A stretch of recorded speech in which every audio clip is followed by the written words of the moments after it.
Thank you. I have to tell you, I'm both challenged and excited. My excitement is I get a chance to give something back. My challenge is the shortest seminar I usually do is 50 hours. And I'm not exaggerating. I do weekends, and what I do more than that, obviously, coach people, but I'm into immersion, because how'd you learn language?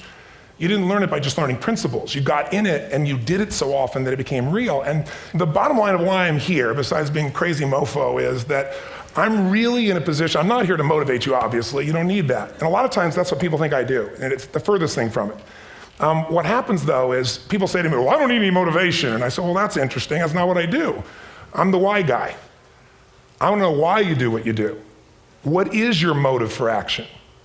What is it that drives you in your life today, not 10 years ago, or are you running the same pattern? Because I believe that the invisible force of internal drive activated is the most important thing in the world. I'm here because I believe emotion is the force of life. All of us here have great minds. You know, most of us here have great minds, right? I don't know if I'm in the category, but we all know how to think. And with our minds, we can rationalize anything. We can make anything happen. We can, I agree with what was described a few days ago about this idea that people work in their self-interest. But we all know that that's bullshit at times. You don't work in your self-interest all the time. Because when emotion comes into it, the wiring changes in the way it functions. And so it's wonderful for us to think intellectually about how the life of the world is, and especially those who are very smart. We can play this game in our head, but I really want to know what's driving you. And what I'd like to maybe invite you to do by the end of this talk is explore where you are today for two reasons. One, so that you can contribute more. And two, so that hopefully we can not just understand other people more, but maybe appreciate them more and create the kinds of connections that can stop some of the challenges that we face in our society today. They're only going to get magnified by the very technology that's connecting us, because it's making us intersect. And that intersection doesn't always create the view of everybody now understands everybody and everybody appreciates everybody. So I've had an obsession basically for 30 years. And that obsession has been what makes the difference in the quality of people's lives? What makes a difference in their performance? Because that's what I got hired to do. I got to produce the result now. That's what I've done for 30 years. I get the phone call when the athlete is burning down on national television and they were ahead by 5 strokes and now they can't get back on the course. And I got to do something right now to get the result or nothing matters. I get the phone call when the child is going to commit suicide, and I got to do something right now. And in 29 years, I'm very grateful to tell you I've never lost one in 29 years. It doesn't mean I won't someday, but I haven't done it. And the reason is an understanding of these human needs that I want to talk to you about. So when I get those calls about performance, that's one thing, like how do you make a change? But also, I'm looking to see what is it that's shaping that person's ability to contribute, to do something beyond themselves. So maybe the real question is, you know, I look at life and say there's 2 master lessons. One is there's the science of achievement, which almost everyone in this room has mastered to an amazing extent. That's how do you take the invisible and make it visible, right? How do you take what you dream about and make it happen, whether it be your business, your contribution to society, money, whatever it is for you, your body, your family. But the other lesson of life that is rarely mastered is the art of fulfillment. Because science is easy, right? We know the rules, you write the code, you follow those, and you get the result. Once you know the game, you just, you up the ante, don't you? But when it comes to fulfillment, that's an art. And the reason is it's about appreciation and it's about contribution. You can only feel so much by yourself. So I've had an interesting laboratory to try to answer the question of the real question, which is what's the difference in somebody's life if you look at somebody like those people that you've given everything to, like all the resources they say they need. You gave them not a $100 computer, you gave them the best computer. You gave them love, you gave them joy, you were there to comfort them. And those people very often, and you know some of them I'm sure, end up the rest of their life with all this love, education, money, and background, spending their life going in and out of rehab. And then you meet people that have been through ultimate pain, psychologically, sexually, spiritually, emotionally abused, and not always, but often they become some of the people that contribute the most to society. So the question we got to ask ourselves really is, what is it? What is it that shapes us? And we live in a therapy culture. Most of us don't do that, but the culture is a therapy culture. And what I mean by that is the mindset that we are our past. And everybody in this room, you wouldn't be in this room if you bought that theory, but most of society thinks biography is destiny. The past equals the future. And of course it does if you live there. But what people in this room know, and what we have to remind ourselves though, because you can know something intellectually, you can know what to do and then not use it, not apply it.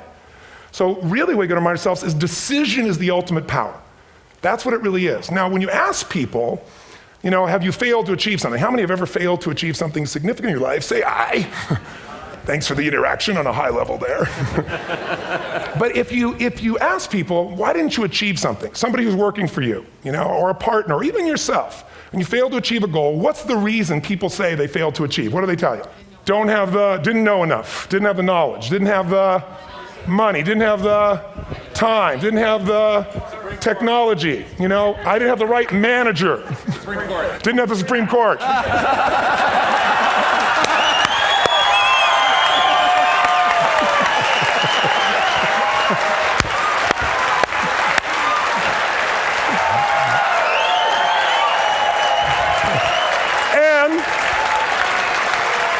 And what do all those, including the Supreme Court, have in common? They are a claim to you missing resources. And they may be accurate. You may not have the money. You may not have the Supreme Court. But that is not the defining factor.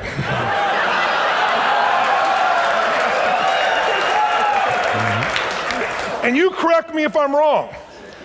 The defining factor is never resources, it's resourcefulness. And what I mean specifically, rather than just some phrase, is if you have emotion, human emotion, something that I experienced from you day before yesterday at a level that is as profound as I've ever experienced, and if you'd communicated with that emotion, I believe you would have beat his ass and won.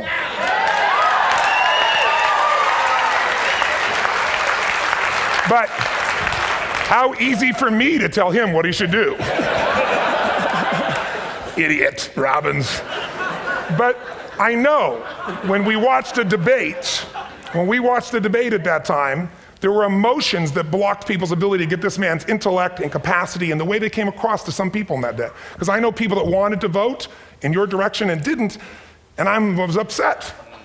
But there was emotion that was there. How many know what I'm talking about here? Say I. So emotion is it, and if we get the right emotion, we can get ourselves to do anything. We can get through it. If you're creative enough, playful enough, fun enough, can you get through to anybody, yes or no? Yes. If you don't have the money, but you're creative and determined enough, you find the way. So this is the ultimate resource, but this is not the story that people tell us, right? The story people tell us is a bunch of different stories. They tell us we don't have the resources, but ultimately, if you take a look here, flip it up if you would. They say, what are all the reasons they have in common? We've said that. Next one, please. He's broken my pattern, that son of a bitch. But I appreciated the energy, I'll tell you that. What determines your resources? We've said decisions shape destiny, which is my focus here. If decisions shape destiny, what determines it is 3 decisions. What are you going to focus on? Right now, you have to decide what you're going to focus on. In this second, consciously or unconsciously, the minute you decide to focus on something, you've got to give it a meaning. And whatever that meaning is produces emotion. Is this the end or the beginning? Is God punishing me or rewarding me, or is this the roll of the dice? And emotion then creates what we're going to do, or the action. So think about your own life, the decisions that have shaped your destiny. And that sounds really heavy, but in the last 5 or 10 years, 15 years, haven't there been some decisions you've made that if you made a different decision, your life would be completely different? How many can think of one, honestly? Better or worse? Say I. So the bottom line is maybe it was where to go to work and you met the love of your life there. Maybe it was a career decision. I know the Google geniuses I saw here. I understand that their decision was to sell their technology at first. What if they made that decision versus to build their own culture? How would the world be different? How would their lives be different? Their impact. The history of our world is these decisions. When a woman stands up and says, no, I won't go to the back of the bus, she didn't just affect her life. That decision shaped our culture. Or someone standing in front of a tank. Or being in a position like Lance Armstrong and someone says to you, you've got testicular cancer. That's pretty tough for any male, especially if you ride a bike. Right? You got it in your brain, you got it in your lungs. But what was his decision of what to focus on? Different than most people. What did it mean? It wasn't the end, it was the beginning. What am I going to do? He goes off and wins 7 championships he never won once before the cancer because he got emotional fitness, psychological strength.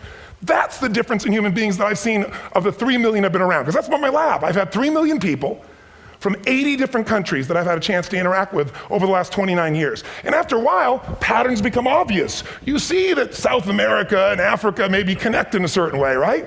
Other people say, oh, that sounds ridiculous. It's simple.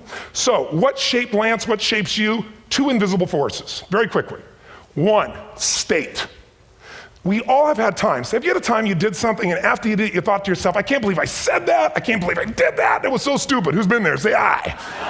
Have you ever done something after you do it, you go, that was me. Right? It wasn't your ability, it was your state. Your model of the world is what shapes you long term. Your model of the world is the filter. That's what's shaping us. That's what makes people make decisions. We want to influence somebody, we gotta know what already influences them. And it's made up of 3 parts, I believe. First, what's your target? What are you after? Which I believe it's not your desires. You can get your desires to goals. How many of you got a goal or desire and thought, is this all there is? How many have been there? Say aye. So it's needs we have. I believe there are 6 human needs. Second, once you know what the target that's driving you is and you uncover it for the truth, you don't form it, you uncover it. Then you find out what's your map. What's the belief systems that are telling you how to get those needs? Some people think the way to get those needs is destroy the world. Some people is to build something, create something, love someone. And then there's the fuel you pick. So very quickly, 6 needs, let me tell you what they are. First one, certainty. Now these are not goals or desires, these are universal. Everyone needs certainty that they can avoid pain and at least be comfortable. Now how do you get it? Control everybody, develop a skill, give up, smoke a cigarette. And if you got totally certain, ironically, even though we all need that, like if you're not certain about your health or your children or money, you don't think about much more. You're not sure the ceiling's gonna hold up, you're gonna listen to any speaker. But while we go for certainty differently, if we get total certainty, we get what? What do you feel if you're certain? You know what's gonna happen, when it's gonna happen, how it's gonna happen, what would you feel? Bored out of your mind. So God, in her infinite wisdom, gave us a second human need, which is uncertainty. We need variety. We need surprise. How many of you here love surprises? Say aye. Bullshit. You like the surprises you want. The ones you don't want, you call problems, but you need them. So variety is important. Have you ever rented a video or a film that you've already seen? Who's done this? Get a fucking life. Right? Why are you doing it? You're certain it's good because you read it before, saw it before, but you're hoping it's been long enough you've forgotten enough there's variety. Third human need, critical, significance. We all need to feel important, special, unique. You can get it by making more money. You can do it by being more spiritual. You can do it by getting yourself in a situation where you put more tattoos and earrings in places humans don't want to know. Whatever it takes. The fastest way to do this, if you have no background, no culture, and no belief in resources or resourcefulness, is violence. If I put a gun to your head and I live in the hood, instantly I'm significant. 0 to 10, how high? 10. How certain am I you're gonna respond to me? 10. How much uncertainty? Who knows what's gonna happen next? Kind of exciting, like climbing up into a cave and doing that stuff all the way down there. Total variety and uncertainty. And it's significant, isn't it? So you're willing to risk your life for it. So that's why violence has always been around and will be around unless we have a consciousness change as a species. Now you can get significance a million ways, but to be significant, you gotta be unique and different. Here's what we really need. Connection and love, fourth need. We all want it. Most people settle for connection because love's too scary. Don't want to get hurt. Who here has ever been hurt in an intimate relationship? Say aye. If you don't raise your hand, you'll have about other shit too, come on. And you're gonna get hurt again. Aren't you glad you came to this positive visit? But here's what's true, we need it. We can do it through intimacy, through friendship, through prayer, through walking in nature. If nothing else works for you, get a dog. Don't get a cat, get a dog, because if you leave for 2 minutes, it's like you've been gone for 6 months when you show back up again 5 minutes later, right? Now these first 4 needs, every human finds a way to meet. Even if you lie to yourself, even if you have split personalities. But the last 2 needs, the first 4 needs are called the needs of the personality, is what I call it. The last 2 are the needs of the spirit. And this is where fulfillment comes. You won't get fulfillment from the first 4. You'll figure a way, smoke, drink, do whatever, meet the first 4. But the last 2, number 5, you must grow. We all know the answer here. If you don't grow, you what? If a relationship's not growing, if a business is not growing, if you're not growing, it doesn't matter how much money you have, how many friends you have, how many people love you, you feel like hell. And the reason we grow, I believe, is so we have something to give of value. Because the 6th need is to contribute beyond ourselves. Because we all know, corny as it sounds, the secret to living is giving. We all know life's not about me, it's about we. This culture knows that, this room knows that. And it's exciting. When you see Nicholas up here talking about his $100 computer, the most passionate, exciting thing is here's a genius, but he's got a calling now. You can feel the difference in him, and it's beautiful. And that calling can touch other people. In my own life, my life was touched because when I was 11 years old, Thanksgiving, no money, no food, and we're not gonna starve, but my father was totally messed up. My mom was letting him know how bad he messed up. And somebody came to the door and delivered food. My father made 3 decisions. I know what they were briefly. His focus was, this is charity. What does it mean? I'm worthless. What I gotta do? Leave my family, which he did. At the time, one of the most painful experiences of life. My 3 decisions gave me a different path. I said, focus on, there's food, what a concept, you know? Second, but this is what changed my life. This is what shaped me as a human being. Somebody's gift, I don't even know who it is. I thought, my father always said, no one gives a shit. And all of a sudden, somebody I don't know, they're not asking for it, this is giving our family food, looking out for us. It made me believe this. What does it mean?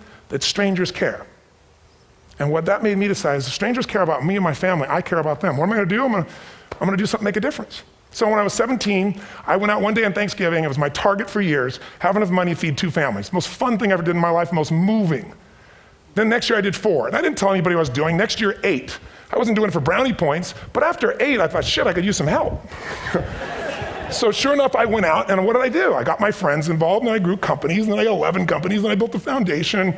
Now, 18 years later, I'm proud to tell you, last year we fed 2 million people in 35 countries through our foundation, all during the holidays, Thanksgiving, Christmas, in all the different countries around the world. It's been fantastic. Thank you. So I don't tell you that to brag, I tell you because I'm proud of human beings because they get excited to contribute once they've had the chance to experience it and not talk about it. So finally, I'm about out of time, the target that shapes you, here's what's different about people. We have the same needs, but are you a certainty freak? Is that what you value most, or uncertainty? This man here couldn't be a certainty freak if he climbed through those caves. Are you driven by significance or love? We all need all 6, but whatever your lead system is tilts you in a different direction. And as you move in a direction, you have a destination or destiny. The second piece is the map.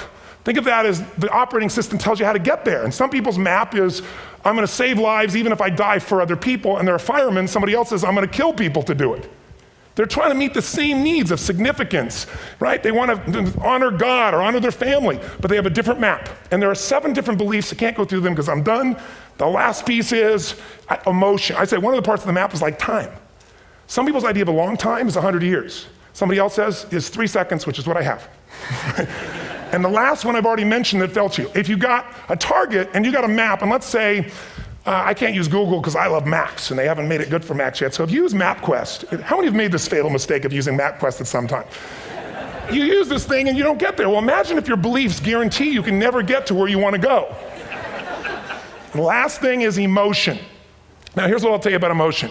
There are 6,000 emotions that we all have words for in the English language, which is just a linguistic representation, right? It changes by language. But if your dominant emotions, if I have more time, I have 20,000 people or 1,000, and I have them write down all the emotions that they experience in an average week. And I give them as long as they need. And on one side they write empowering emotions, the other is disempowering. Guess how many emotions people experience? Less than 12. And half of those make them feel like shit. So they got 5 or 6 good frickin' feelings, right? It's like they feel happy, happy, excited, oh shit, frustrated, overwhelmed, depressed. How many of you know somebody who no matter what happens finds a way to get pissed off? How many know somebody like this? Or no matter what happens, they find a way to be happy or excited. How many know somebody like this? Come on.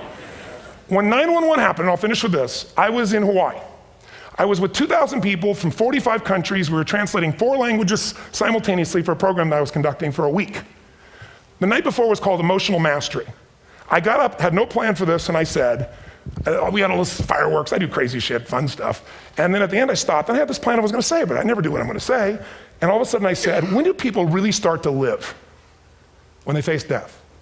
And then I went through this whole thing about if you were gonna get off this island, if 9 days from now you were gonna die, who would you call, what would you say, what would you do? One woman, well that night is when 9/11 happened. One woman had come to the seminar, and when she came there, her previous boyfriend had been kidnapped and murdered. Her friend, or her new boyfriend, wanted to marry her, and she said no. He said, if you leave and go to that Hawaii thing, it's over with us. She said it's over. When I finished that night, she called him and left a message, true story, at the top of the World Trade Center where he worked, saying, honey, I love you. I just want you to know, I want to marry you. It was stupid of me. She was asleep, because it was 3 a.m. for us, when he called her back from the top and said, honey, I can't tell you what this means. He said, I don't know how to tell you this, but you give me the greatest gift because I'm going to die. And she played the recording for us in the room. She was on Larry King later. And he said, you're probably wondering how on earth this could happen to you twice. And he said, all I can say to you is, this must be God's message to you, honey. From now on, every day, give your all, love your all. Don't let anything ever stop you. She finishes, and a man stands up and he says, I'm from Pakistan, I'm a Muslim. I'd love to hold your hand and say I'm sorry, but frankly, this is retribution. I can't tell you the rest because I'm out of time.